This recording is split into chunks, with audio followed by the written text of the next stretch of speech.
بسم اللہ الرحمن الرحیم نحمدہ ونصلی ونسلم علی رسولہ الکریم اما بعد فاعوذ باللہ من الشیطان الرجیم بسم اللہ الرحمن الرحیم۔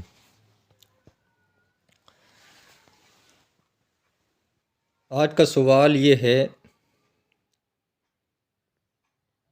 کہ صدری وغیرہ، جس کو دوسرے لفظوں میں جوار کٹ بھی کہتے ہیں، اس کا اگر بٹن کھلا ہوا رہا یا سارے کے سارے بٹن کھلے ہوئے رہے تو نماز ہوگی یا نہیں؟ تو یہ سوال ہے جو بہت سارے لوگ ہم سے بھی پوچھتے رہتے ہیں اور علماء کرام کی بارگاہ میں یہ سوال بارہا آتا رہتا ہے۔ تو یہ اس کا جواب آپ تک میں پہنچا رہا ہوں، آپ حضرات خود بھی سنیں اور عمل کریں اور دوسروں کو بھی بتائیں، اور ہمارے اس چینل کو ضرور دوسروں تک پہنچائیں اور دوسروں کو بھی شامل کریں اور خود بھی شامل ہو جائیں۔ یہ مسائل سیکھنے کے لیے یہ چینل جو ہے تیار کیا گیا ہے، بنایا گیا ہے بہت سارے لوگوں کے کہنے پر۔ تو سوال آپ سمجھ گئے، ایک مرتبہ پھر میں دہرا دوں، کیا فرماتے ہیں علماء کرام، مفتیان شرع متین اس بارے میں کہ صدری یا جوار کٹ جس کو کہتے ہیں اس کے بٹن کھلے ہوئے رہے یا ساری کی ساری پوری جوار کٹ پوری صدری جو ہے کھلی رہی تو نماز ہوگی یا نہیں؟ تو علماء کرام اس کا جواب دیتے ہیں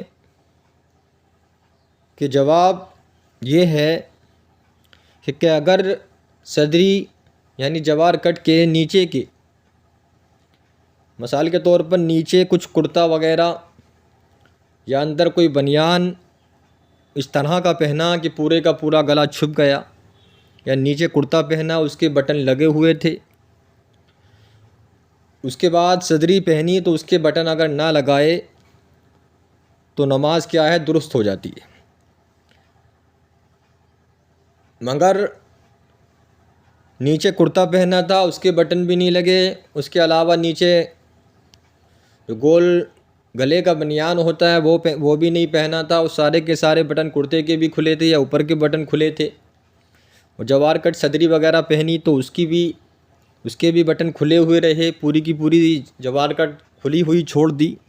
اس طریقے سے اگر نماز پڑھی تو اس طریقے سے نماز کیا ہے، مکروہ تحریمی ہوئی، یعنی کہ ایسی نماز ہوئی کہ اس کا دہرانا واجب ہوتا ہے، ضروری ہوتا ہے۔ جیسے کہ امام اہل سنت اعلیٰ حضرت عظیم البرکت مجدد دین و ملت الشاہ امام احمد رضا خاں فاضل بریلوی فرماتے ہیں فتاوی رضویہ میں، جس کی جلد 7 ہے، صفحہ نمبر 386، کہ آپ فرماتے ہیں کہ اگر کوئی ایسا کرتا پہنے کہ اس کرتے میں بٹن جو ہے سینے پر رہیں،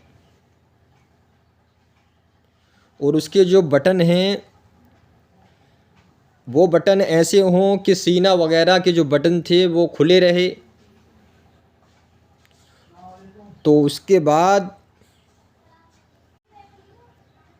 تو کرتے کے بھی بٹن نہیں لگائے، اور فتویٰ رضویہ کی مختصر جو یہ وضاحت ہے اعلیٰ حضرت علی رحمٰن نے جو فرمائی ہے وہ یہ ہے کہ کرتے کے بھی بٹن نہیں لگائے تھے، اور جوار کٹ پہنی تھی تو اس کے بھی بٹن نہیں لگائے، تو یہ کیا ہے، مکروہ ہے۔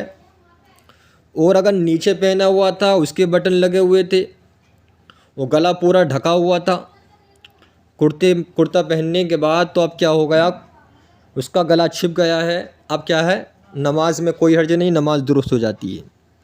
اسی طریقے سے بہار شریعت میں بھی ہے، بہار شریعت کی جلد 1 ہے اور حصہ 3 صفحہ نمبر اس کا جو ہے 630 ہے۔ آپ فرماتے ہیں، حضور صدر الشریعہ علیہ رحمہ فرماتے ہیں کہ یوں ہی انگرکھے یعنی کہ بٹن نہ بند کرنا، نہ باندھنا، یا اشکن وغیرہ کے بٹن نہ لگانا، اور اس کے نیچے کرتا وغیرہ بھی نہیں کہ بٹن نہ لگانا، اگر اس کے نیچے کرتا وغیرہ نہیں اور سینہ کھلا رہا تو یہ کیا ہوئی؟ کراہت تحریمی ہوئی، یہ حضور صدر الشریعہ فرماتے ہیں۔ اور آگے لکھتے ہیں کہ اگر نیچے کرتا وغیرہ ہے اور اس کے بٹن وغیرہ لگے ہوئے ہیں تو اب کیا ہوا گیا؟ کرتا ہے تو پھر آپ اس کو لکھتے ہیں کہ یہ کراہت تنزیہی ہے۔ اسی طریقے سے فتاوی فقیہ ملت اس کی جلد 1 صفحہ نمبر 174 ہے کہ آپ فرماتے ہیں کہ اسی طرح کپڑا پہن کر نماز پڑھی کہ نیچے کرتے کا سارا بٹن کیا ہوا؟ بند ہے، اور اوپر شیروانی اور صدری کا کل یا بعض بٹن کھلا ہے، تو کیا ہے؟ آپ فرماتے ہیں کہ اس میں کوئی حرج نہیں۔ تو اس مسئلے کی مختصر وضاحت یہ ہوئی کہ اس طرح کپڑا پہن کر نماز پڑھا کہ نیچے کرتے کا سارا بٹن کیا تھا؟ بند ہے، اور اوپر شیروانی یا صدری وغیرہ جس کو کہتے ہیں اس کے کل یا بعض بٹن کھلے رہے، تو اس میں کیا ہوئی؟ کوئی حرج نہیں ہوتا۔ تو لہٰذا اس طریقے سے نماز پڑھنا درست ہے، اور بٹن کرتے کے بھی کھلے تھے اور صدری جوار کٹ کے بھی کھلے تھے، تو نماز کیا ہوتی ہے؟ مکروہ تحریمی واجب الاعادہ ہوتی ہے۔ واللہ اعلم بالصواب۔